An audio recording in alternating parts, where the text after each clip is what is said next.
Abbiamo raggiunto la provincia di La Spezia e siamo a Tellaro, un piccolo paese che, come vedete, offre degli scorci veramente spettacolari. Questo, come altri luoghi della Liguria, è uno dei borghi più belli d'Italia.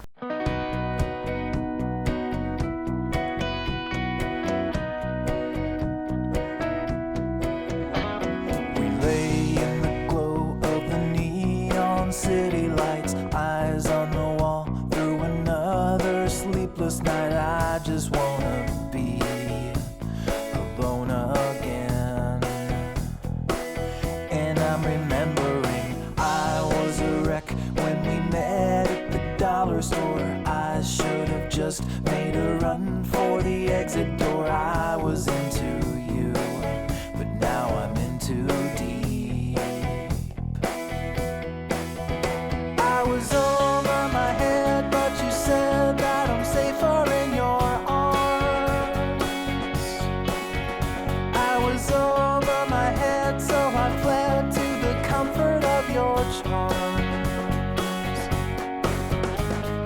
Guess at the time you were so... Una delle caratteristiche di questo paese sono sicuramente le sue stradine e i suoi vicoli, che vi consigliamo di percorrere interamente proprio per scoprire tutti gli scorci suggestivi fino a raggiungere il mare. And now I think that it is sad that I had to get tangled in the wires of your snare. It's sad that we had to evaporate and vanish in the air. I don't care if you go.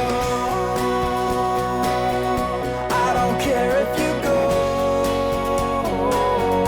I don't care if you up and walk away and just leave me with a wave in the door. I don't care if you go. I don't care if you go.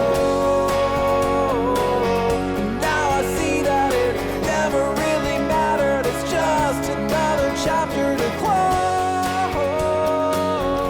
I don't care if you go. Tellaro è anche una meta ideale per chi vuole passare una bellissima giornata al mare, perché come vedete alle mie spalle c'è una piccola spiaggetta proprio ai piedi del borgo, che è presa d'assalto dai turisti e dagli abitanti del posto che normalmente passano i mesi caldi qui. I was into you, but now I'm in too deep. And now I'm telling you I may be awake, but I never really opened up my eyes. I may